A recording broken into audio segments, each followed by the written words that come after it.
What's up, Lego builders? Welcome back to Coconut Brick Studios for week 3 of building the second battle of Geonosis in Lego.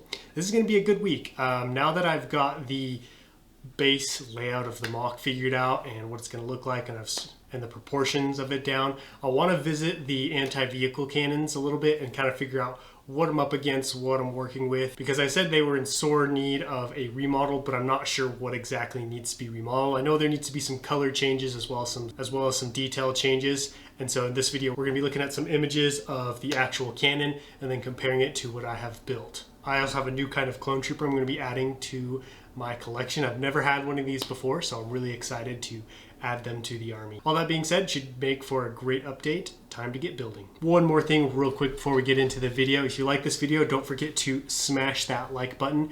And if you're new to the channel, please consider subscribing so you don't miss out on any future updates. I've got some pretty cool stuff in the works and you won't want to miss out. Well, here we are, week 3 of building Geonosis in Lego. So before we get into building this week, I want to show you some work that I got done after the last update. So I was streaming and I decided to start working on the frame part for Geonosis, and I just ran along back in this direction, just trying to get this edge all ready and finished so I can start doing the plate on the inside. It's looking pretty good. I'm pretty happy with the improvements I've seen in my freeform edge work.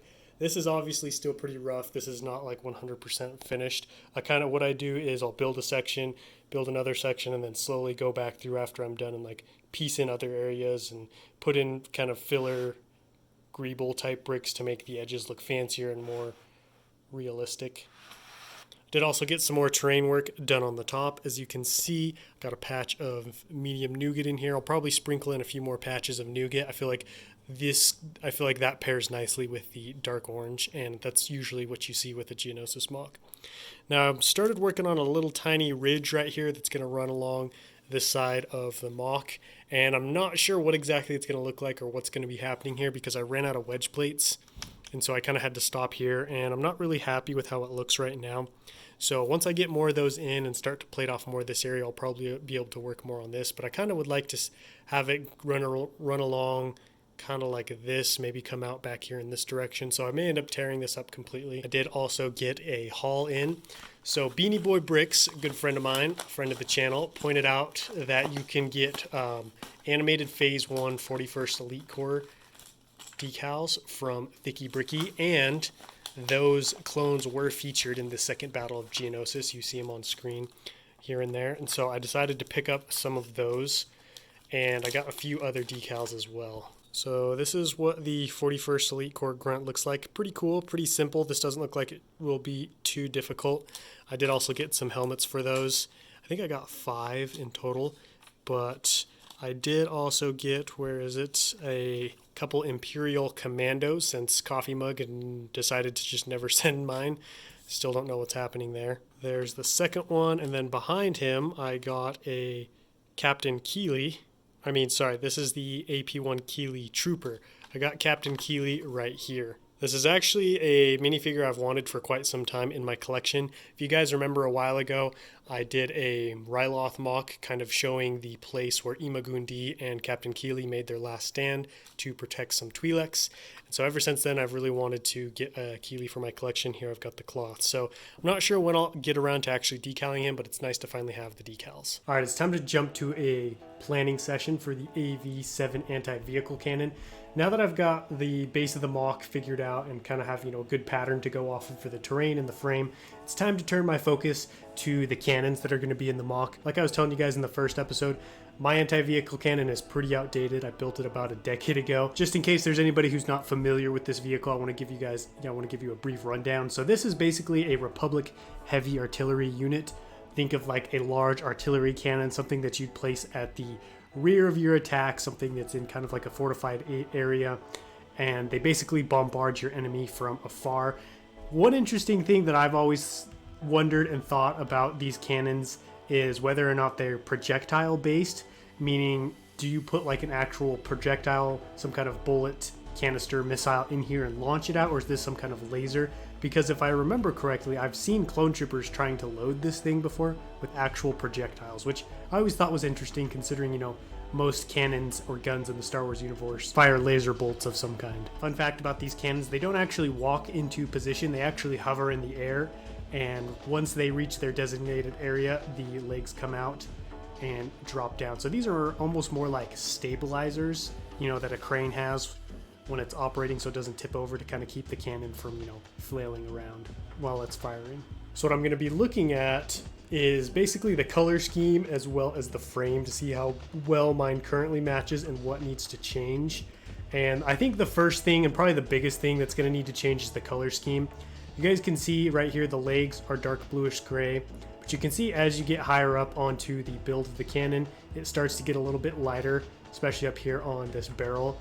And this is actually the mock that I based my cannon off back when I built it, and you can see this guy kind of did the same thing. You've got dark bluish gray right here on the lower leg sections, and then as you get up here into the upper area, he's got some more light bluish gray and then more light bluish gray up here on the barrel, as well as this housing area on the back. I'm not going to try and make mine super accurate to the picture, just because I don't know if I'll have the time or the resources, but I would like to get to a satisfactory point with these cannons. A couple of other details that I really want to capture are the little cords here on the top of the cannon and these missile looking things here on the side. I'm not sure what exactly this is, if it's extra ammo or just decoration or armor, as well as these little steps leading up to the gunner seat. Now that you guys got a good look at what the actual cannon looks like, it's time to compare with what I've got and figure out what I need to do to upgrade these bad boys. So first things first, I think what I'm going to do is swap out the colors on the legs. Down here I'll go dark bluish gray, down here probably dark bluish gray, then up here light bluish gray, and then moving up here into the middle section I'll do as much light bluish gray as I can. Some of these parts I'm not sure if I can find in that color, but as much as I can, because it seemed like the center was where most of the light bluish gray was, and then kind of as you moved out to the further sections, kind of like the legs, you'd get those splashes of dark bluish gray. So I think probably what I'm going to do is start from the bottom and then work my way up. I would also like to modify my feet just so that it was a little bit more accurate. You know, I'll probably try and see if I can get something to stick out that direction, then have something come out there back in that direction, kind of like that. I don't know. You guys saw what it looked like. I'm not going to try and make that with my fingers. Then once I'm done there, I'll probably move up here and, you know, adjust some other things. But I think as far as like the guts and like the base of this build goes, I think it's pretty solid and I think it's usable still. This was one of the reasons why I was so excited to use these in the mock, is because I knew that, you know, I wouldn't be starting from scratch with the vehicle, so I'd have enough time to do a big mock as well as doing some pretty cool vehicles. Plus, I've been wanting to upgrade these for a while. The cannon area, I do have some modifications to add to the cannon area as well. I'm probably going to get rid of these holes. You can see I still got these cables. You can see I got the cables that I was talking about on here already. And then up here on the barrel, this is that sight. I'm going to have to swap out a lot of these colors. These are some old gross parts. I'm going to need to find a new one of these canisters. One of the reasons these parts look so bad is because I built this when I was like 13 maybe, and I just didn't have access to all of the colors of parts that I needed at the time. You know, when you're a kid, you kind of just have a bin of bricks and you get what you get. So I think the biggest thing for these is just going to be color swaps with some smaller tweaks and adjustments here. And one thing I did want to show you guys was this cool little computer sticker that I have in the gunners area. It looks like kind of like a 3D map. It's from an old Power Miners set. So I think it's supposed to depict like, you know, a hole or something under the ground. I've seen these maps used with like mining equipment, and when you're trying to like, I can't remember what the word is, but some kind of like geographical studies. But I thought it would make for a pretty cool weapons computer because I feel like it looks like some kind of aiming system for a cannon of some. So that's pretty much everything for this little planning session. Probably going to get those parts ordered in here within the next week or so. Then I can start putting these bad boys together. All right, checking in for one final update of this week. So I feel like this week was kind of like a setup and planning week. I wasn't able to get as much done building-wise as I thought I was going to, but I got a lot of parts in. A ton of parts, as well as those decals for the clones, and I'm starting to figure out what I need to do for my cannon. So all in all, even though, you know, more of this mock isn't covered with bricks, I feel like I still made a decent amount of progress, and I did get this chunk in right here. One of the reasons I didn't get more progress in is because it's actually The parts that I'm going to be using for right here are currently being washed and dried. So I wanted to get those, all nice and clean before I used them.